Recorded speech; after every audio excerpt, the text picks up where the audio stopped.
This is the weekly sales meeting for August 10th, 2025. My name is Chris Fleming. You can reach me at chris@cdmediaconsulting.com or go to our website at cdmediaconsulting.com. Today's topic, control the value proposition. One of the most important parts of any deal is the value proposition. The value proposition explains why a customer should choose your product or service. It's not only about price, it's about the total worth that your company brings to the buyer's world. But here's the problem. If you don't set the value, the buyer will. And most of that time, what they come up with will not reflect the real value of what you offer. It will likely be based on price alone, or worse, on wrong assumptions. That is why the seller must always take charge of defining, presenting, and reinforcing the value proposition. Buyers may act like they want control, but what they desire most is clarity and confidence. That only comes when the seller explains why their offer is different, better, and worth it. Without that, the buyer fills in the blanks, and they default to the price because it levels the playing field. When the value is unclear, decisions are based on cost alone. That leads to shallow comparisons. For sellers, this is lost opportunity, all because we failed to differentiate our advantages. If you don't define your value, you become one of many options instead of the clear and obvious choice. When you control the value conversation, you shape the story. You get to frame the offer in a way that highlights what matters most to the customer. It could be that your prospect needs to reduce risk. It could be the need to save time.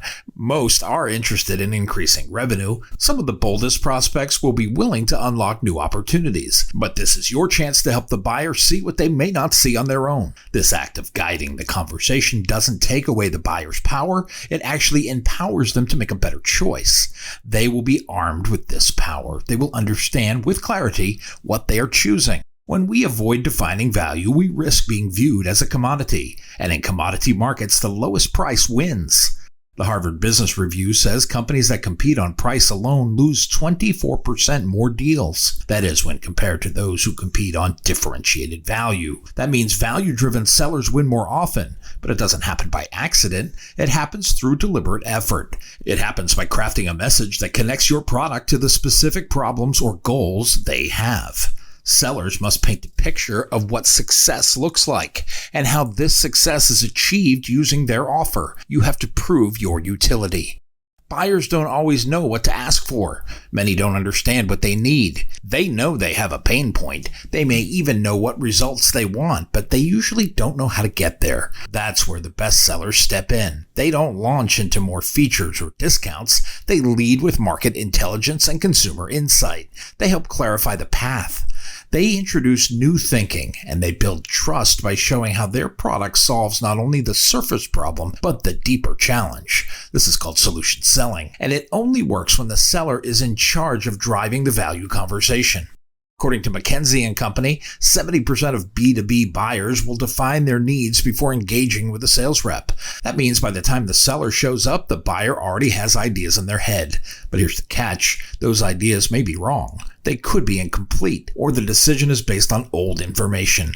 If the seller does not reframe the conversation, this is a misstep. If we go along with the buyer's current beliefs and go along with this conventional wisdom, we will miss the chance to shift perception. And shifting perception is key, because value is not found in what the product does, but in what the product means to that buyer at that moment. It is about the utility of the offer. The Challenger Sale is a well-known study by Gartner. Here we find top-performing salespeople do not just build relationships, we challenge our clients to think a little different. It often requires rowing against the tide. We teach, we tailor, we take control of the sales conversation. And one of the most important things we do is reframe the value of what we are selling. When you control the frame, you control how the buyer sees the solution. And when the buyer sees the solution with clarity, price becomes a smaller part of the equation. You move from being a cost to being an investment. When you are out in the market meeting with business owners and decision makers, the clock is ticking. You have a limited window to make your case.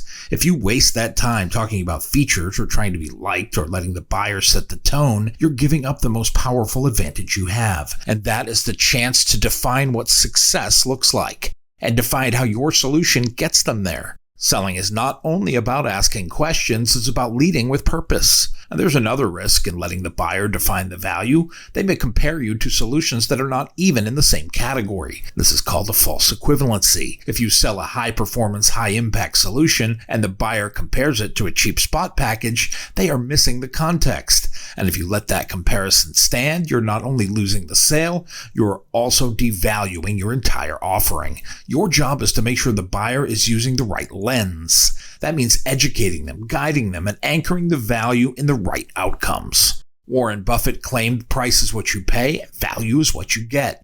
Many buyers confuse the two. They think paying less means they are saving money, but that is only true if the cheaper option delivers the same value. And it usually doesn't. If a seller can't explain what the buyer is getting, the long-term benefit, the hidden risk, and the added support, then the only thing left to judge is price. That's why sellers must take ownership of the value conversation. It's not optional, it's essential. Buyers don't trust every seller. In fact, according to the Edelman Trust Barometer, only 44% of people trust salespeople in general. But trust increases when the seller is seen as knowledgeable, honest, and helpful. When you communicate value and do it in a way that speaks to the buyer's needs, you earn credibility, and credibility is the seed of trust. Trusted sellers don't need to lower their prices. They don't have to compete on cost. They win because they move themselves into the partner position. The rest are seen as peddlers. Think about how often buyers delay decisions. It's not because they're lazy, it's because they're unsure. Confusion creates hesitation, and hesitation kills deals. If you're not leading the value conversation, you're leaving space for doubt, and doubt turns into delay. The clearer the value, the faster the decision. That's why smart sellers front-load the conversation with clarity. They expect objections. They show proof. They tell stories. They walk the buyer through what success looks like. They eliminate the gray area so the buyer can move forward with confidence. Value is personal. Value is selfish. What matters to one buyer might not matter to another. That's why canned pitches fail. Every client has a different set of needs, goals, risks, and priorities. The best sellers don't talk first. They listen. They gather insight. Then they customize how they frame the value, not by changing the product, but by changing the message. Value is not one size fits all. It's one size fits this client. Controlling the value means knowing what matters most to the person across the table. This customization is where true selling happens. It's not the scripted line or the glossy brochure. It is in the way a seller interprets the buyer's need and repositions their solution to match. It is strategic communication. It is empathy. It is professional judgment. It's also the difference between winning and losing deals in a competitive space. When a buyer feels that a seller understands them better than they understand themselves, they stop comparing prices. They start seeing real value.